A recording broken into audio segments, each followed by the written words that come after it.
Any prayer requests as we begin?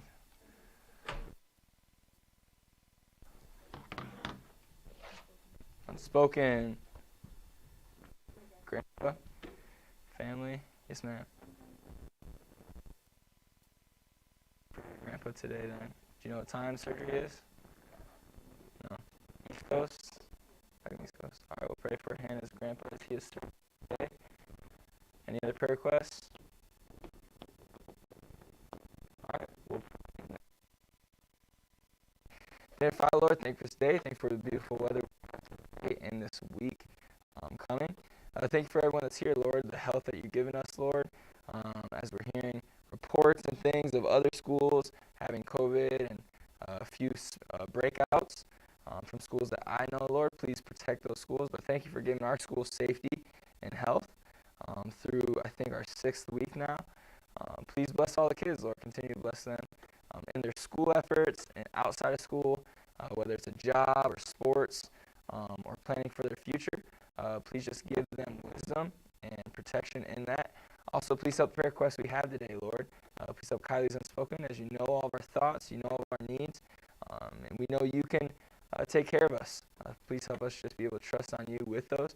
Please help Emma's grandpa as he's still going through a process to see whether or not he has cancer, Lord. So please allow that to come back negative for him just to maybe have a smaller sickness, maybe something not as serious, Lord. But please also help Emma's family through it. It's not always easy having a relative going through trials, going through sicknesses. So please help them to be there for him and to protect all of them and give them peace through any situation that happens. Also, please help Hannah's grandpa see a surgery today, Lord. Please give a hand of direction to the doctors. Give them wisdom as they're doing their procedures and allow that to be successful today. Please also help Jaylene as she's not here. Give her protection, Lord, and safety as she travels back. Please help the rest of school if anyone's sick or anyone is not here, Lord. Please help us just be able to pray and encourage them.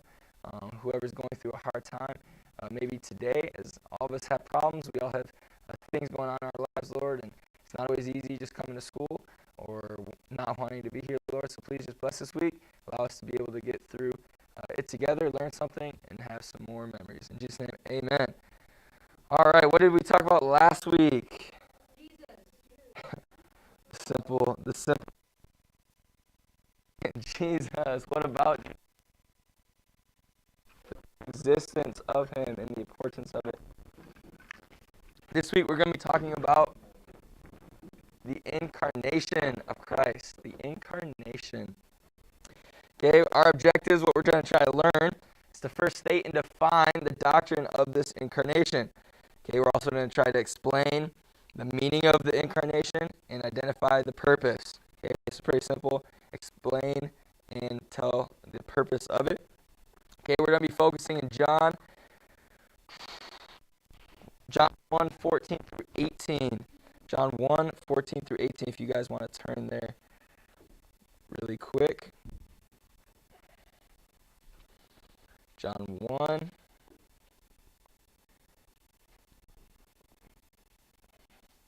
(14 through 18). Okay, I'll read that here in a second. But we're going to be talking about how the incarnation impresses upon our lives and how we need to understand and know it so that we may see Christ, how he dwells in us and in other people. Okay, we're going to see that in John 1:14 through 18 and then explain it a little bit and then start our first part of the lesson. But this is what it's not. See? This is what I'm telling you. I'm telling you, Kathy. There's something wrong sometimes. It's not me. It's not. It is me problem. Actually, it's every teacher problem. Working well. Hello. Teachers, because when we used to monitor, remember when we used to classroom? I wasn't teaching though. I was in here. 3 weeks ago when we weren't in the classroom or something like that. All right, John 1:14 through 18 says this: "And the Word was made flesh and dwelt among us, And we beheld his glory, the glory as one, or as the only begotten of the Father, full of grace and truth. John bare witness of him, and cried, saying, This was he of whom I spake. He that cometh after me is preferred before me, for he was before me. And of his fullness have all we received, and grace for grace. For the law was given by Moses, but grace and truth came by Jesus Christ. No man hath seen God at any time. The only begotten Son, which is the bosom of the Father, he hath declared him. Okay? So starting back in verse 14, what does it say? The first statement. What did it say? And the Word was made flesh. Okay? What John 1:1 said, it said, and referencing to Jesus. Okay, now it's telling us about this incarnation. We'll say what it means. It was talking about how Jesus, or the Word, was made flesh. He talked about when Jesus was sent by God and was born, he's flesh like a human being. Okay, and that's what we're going to be talking about this lesson and the meaning of it and the purpose of it. Incarnation sounds like one of those words people like to use when they're trying to sound smart. Okay, but it's really not that common. We don't really use it. Okay, most of us have probably eaten chili or con carne, or con carne, however you say it. Okay, I'm white, sorry. Okay, what is that? Okay, it's simply chili with meat or flesh. What is carnivorous, or what is a carnivorous or carnivore dinosaur? He eats meat, or consumer of meat. Of course, it's not one that eats meat. Okay, it is one, that eats meat. Another similar word is reincarnation, which refers to the belief in some religions that after people die, they what? You can't use a word to define a word. What does it mean? So it's like flesh that dies and then come back as flesh. Whether different beliefs is coming back as animal flesh or human flesh, it's flesh. Okay? Theologians use a term similar to reincarnation to refer to the birth of Christ. But what we must see carefully not to confuse the two terms. Reincarnation means to place something that is one's fleshly form into another fleshly form. Incarnation, however, you don't want to know this definition. Incarnation, however, means to place something in fleshly form for the first time. Okay, and we're going to talk about that a little more here shortly. Starting with the meaning of incarnation. The meaning of it. Okay, what are the two main things we're going to be talking about this lesson? The meaning of it and what it means and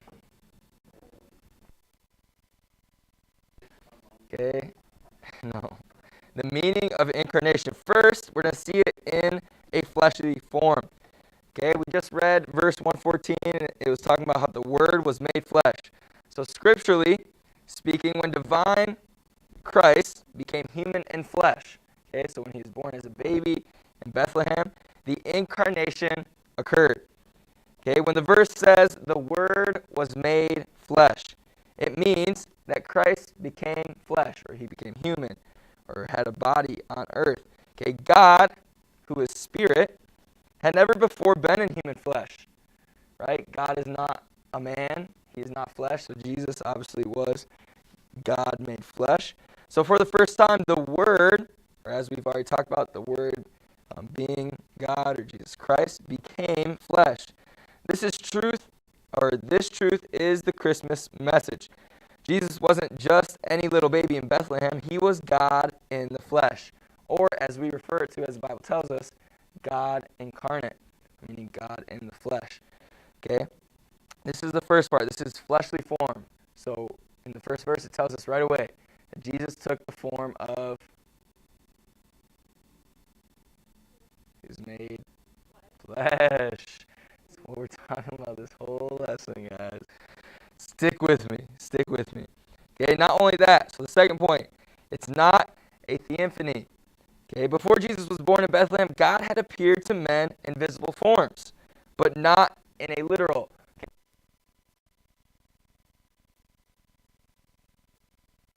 God showed himself to man.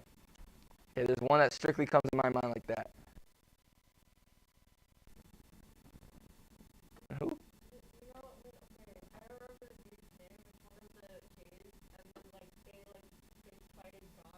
Oh, yes, I do know what you're talking about. Oh, what is his name? I want to say it was Jacob. It's Jacob wrestled with God.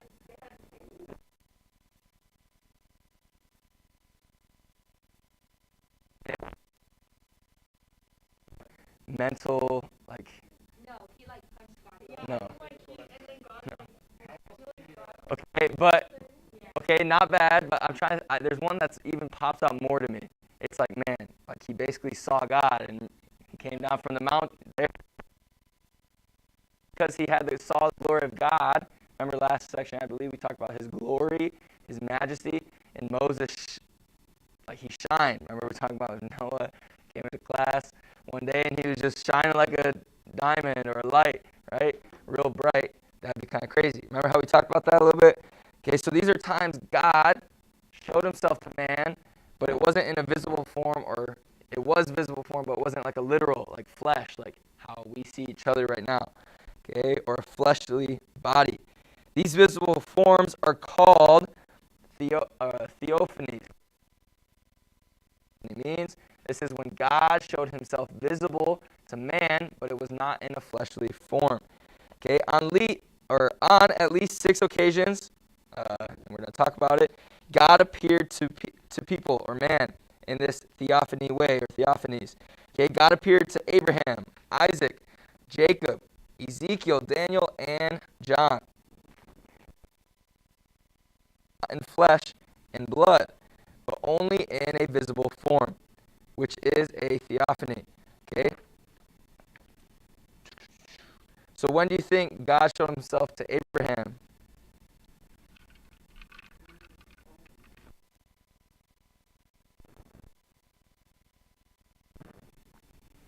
Basically, when the Bible first started talking about Abraham, it told us that God called Abraham out of the land of Ur. Okay, so that means God called someone, right? So if I call, we don't use it first, but if I call upon Victoria, right, visible to her, even if it was through the phone or something, right? So God called on Abraham to leave the land of Ur. Yes. Okay, so he showed himself visible, obviously not in a literal form, but showed himself visible to Abraham and these other people as well. And these are called what? When God shows himself visible but not in a fleshly form, it's called it's right on the screen. No, second one.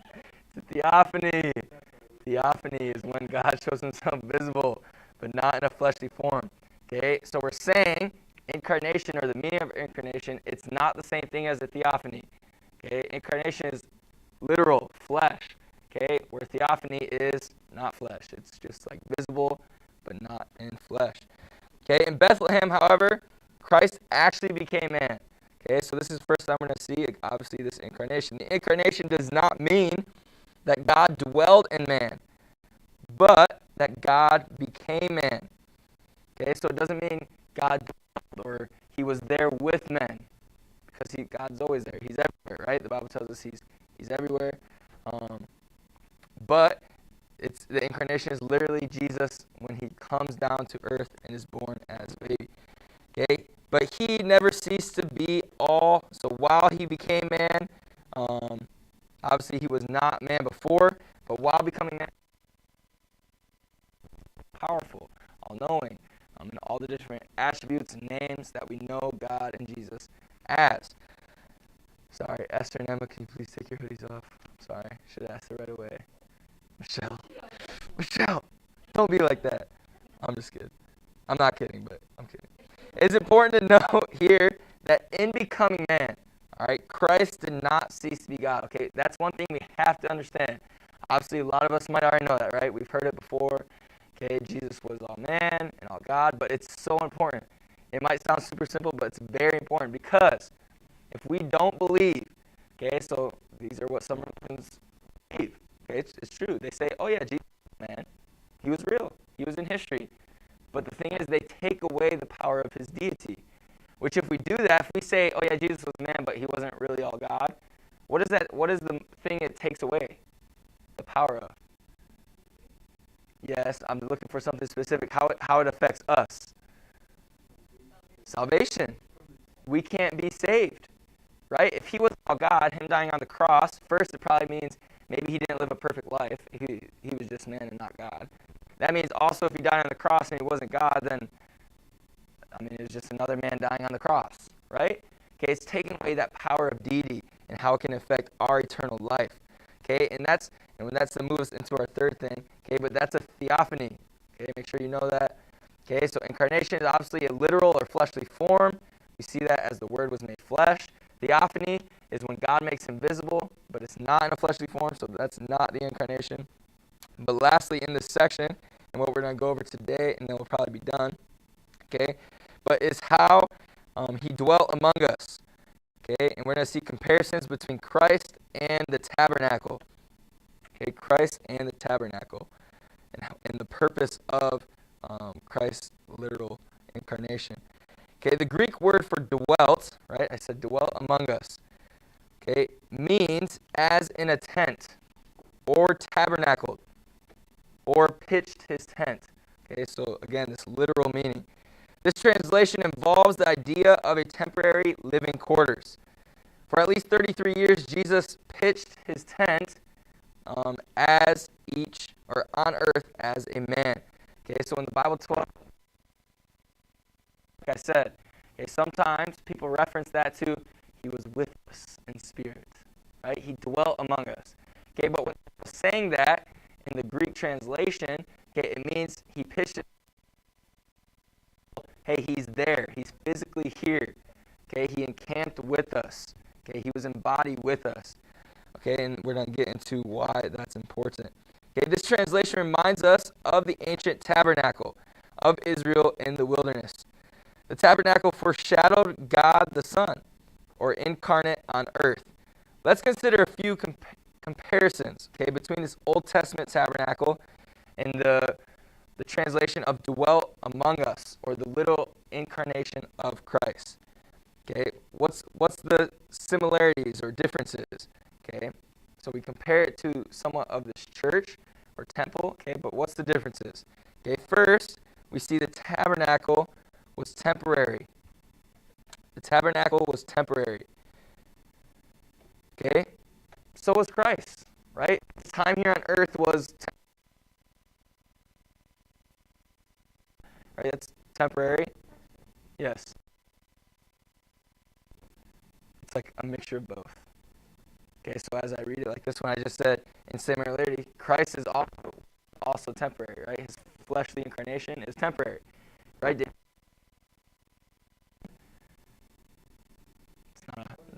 not supposed to be a hard question. Okay, no, what does the Bible tell us?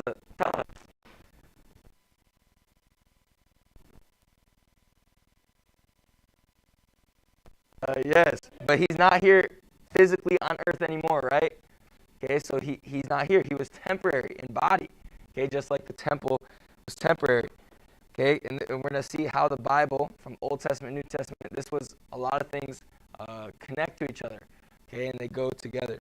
Okay, Jesus, he was with us for about 33 years and was constantly on the move. Similarly, studies of the Word show that Israel used the Old Testament tabernacle in the wilderness for less than 35 years. Okay, so again, these are similar. The temple was used for around 35 years in the sense of this temple we're talking about here. Okay, not only was the tabernacle was temporary, the tabernacle was also outwardly attractive. Okay, maybe not to us, but at that time it would have been outwardly attractive. Okay, outwardly attractive. Okay, this shows us. I probably had dyslexia and read it wrong. I'm sorry. Okay, the tabernacle was outwardly unattractive. I'm sorry. Forgive my par level reading comprehension. No, I'm just kidding. She is. That's why she's teaching and not me. The tabernacle was outwardly unattractive, okay? But as we read the Bible, so was Christ, right? Glorious being walking around and everyone saw him of God, right? Is that what the Bible tells us? No, it said he was just a normal man.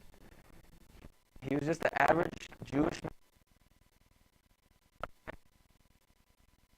man. Blasphemy! There's no way you're God, right? That's what the Pharisees and the people would say to him, right? It's because he was just a normal man. That's like, okay, I'm not trying to be sacrilegious or anything, but for example, that's like Noah coming up and saying, hey, guys, I'm the Son of God. What we would all laugh at him. Yes? Okay, imagine though, in this time of the New Testament, okay, this also convince some people, but say no miracles have happened yet, which that's true. No miracles happened until later on. So hey, I'm the Son of God. I'm going to save you one day. How would you react? No miracles have been done yet. He comes up to you and say that. How would you react? You'd be like, what is this dude talking about? All right, man, someone's calling me over here. I'm going to go out, right? It'd be a little weird. Okay, so he's outwardly unattractive. And we can read that in Isaiah 53:2. Isaiah 53:2. And it says this. For he shall grow up before him as a tender plant, and as a root out of the dry ground. He hath no form nor comeliness. And when we shall see him, there is no beauty, that we should desire him. Okay, this is Isaiah prophesying. Okay, Isaiah and the book of Daniel have a lot of prophecy in them. Okay, Daniel has some, but okay, so this is Isaiah saying, hey, this man, this Messiah is going to come. Okay, but he's not going to be comely. You're not going to want to just go up to him and talk to him. He's not going to have this shining beauty where you're just like, oh my goodness, it's Jesus. It's just going to be like, oh, it's Jesus. Oh yeah, we grew up with him. He's just a normal person. Right? As a kid, right? At first, these Pharisees are saying these things, but then Jesus starts just answering them, talking to them, right? Maybe they were the first people to think maybe like, man, what is wrong with this kid? How does he know these things? There's something special about him, right? You guys ever heard that story in the Bible? It tells us how Jesus as a child, Joseph and Mary, they kept on going. And because he's staying in the temple, he's talking to all basically like the priests, the Pharisees, these smart, religious people, and he's blowing their minds as a child. Okay, no miracles have been done yet. Okay, but maybe you grew up with Jesus. Maybe your neighbor did. Like, oh yeah, it's Jesus. Right? It wasn't like he was outwardly unattractive, and we see that prophesied in Isaiah 53. Again, it says that when we shall see him, there is no beauty, that we should desire him. Like I said, it's not going to be something we're just like, boom, oh, it's Jesus, we must go to him. All right, and then one more that we're going to talk about today, and then we will be done. Okay, so we see the tabernacle was temporary. So was Jesus. Jesus lived about 33 years here on earth in a fleshly form. The tabernacle lasted for about 35 years in the wilderness.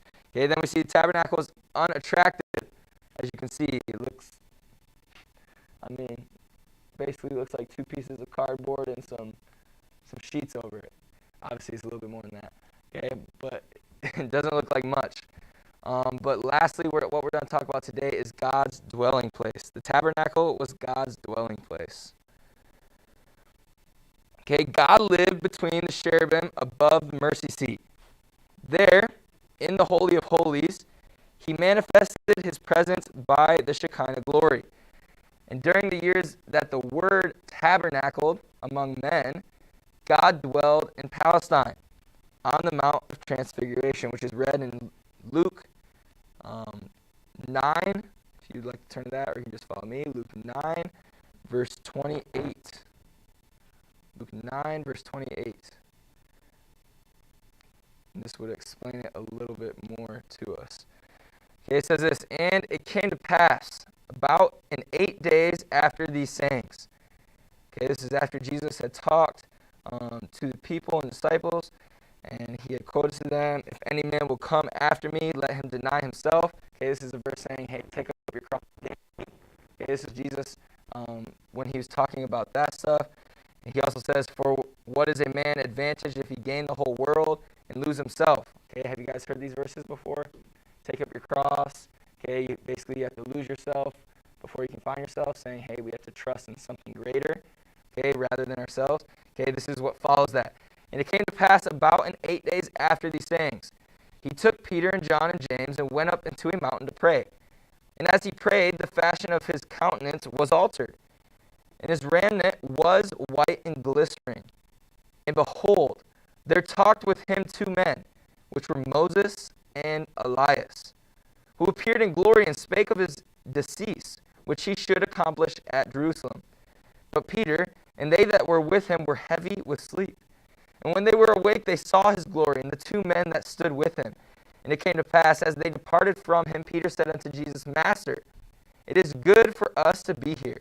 And let us make 3 tabernacles, one for thee, one for Moses, and one for Elias, not knowing what he said. While he thus spake, there came a cloud, and overshadowed them, and they feared as they entered into the cloud. And there came a voice out of the cloud, saying, This is my beloved Son. Hear him. And when the voice was past, Jesus was found alone, and they kept it close, and told no man in those days any of those things which they had seen. And it came to pass that on the next day, when they were come down from the hill, much people met him. And behold, a man of the company cried out, saying, Master, I beseech thee, look upon my son, for he is mine only child. Okay, and that's going to go into a different story in Jesus' life. Okay, but this is the story of the Mount Transfiguration. Okay, where how Jesus was this dwelling place of God. Okay, how it was glistering, right? Referencing also when God was glistening, like the story of Moses, right? How Moses shined or shone, however the right terminology is with that. But he was bright, right? After seeing God, okay? We see Jesus kind of same thing. He was glistering, okay? And how was Jesus, okay?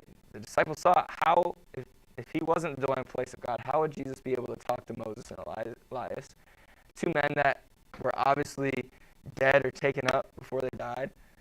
How is that possible? Right? The answer is it's not. It's not possible. Right? And this is showing how God was there, how he dwelled with Jesus. Okay? Again, we see him flash some of his glory. Remember, God is what? We talked about God is bright. He's a bright. We talked about last lesson, guys. Jesus is referenced. God is the blank of light. He's the light of the world. All right, John was there. Remember, Peter, James, and John was there and saw him glistening. He reminds us in verse 14 that we beheld his glory, the glory as one of the only begotten of the Father. Okay, again, referencing to the tabernacle was God's dwelling place. Jesus was also God's dwelling place. Okay, and that's the last thing we're going to talk about today. We'll get into a couple more of those, how he dwelt among us, and the comparison of the tabernacle and Jesus. But that's all the time we have for today. Okay, you're going to want to start doing your student booklet. Remember, that is due Thursday. Also, our verse for the week, our verse / possibly verses for the week, just one verse this week, is John 1:14, that verse we read in the beginning of class, where it says, and the Word was made flesh. That was the beginning of the verse. John 1:14, that is our verse for the week. And we should be able to finish the lesson by Friday, and we'll have our quiz on Friday as well. Let's see. Homework tonight? Right verses, let's just go 2 times tonight. We'll do 4 times. tonight. So John 1:14 2 times, shouldn't be too hard.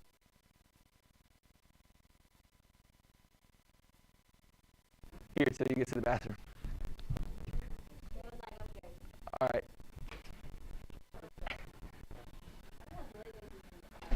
I mean, might as well take tissue and hold it there till you get to the bathroom. All right. That's that class, distant learners. If you have any questions, thank you, Christian Halsey, for throwing that in there. Make sure, Christian Carmel, you got to be on during class, or else you're considered absent, which is like 5th time. All right, but if you guys have questions, let me know.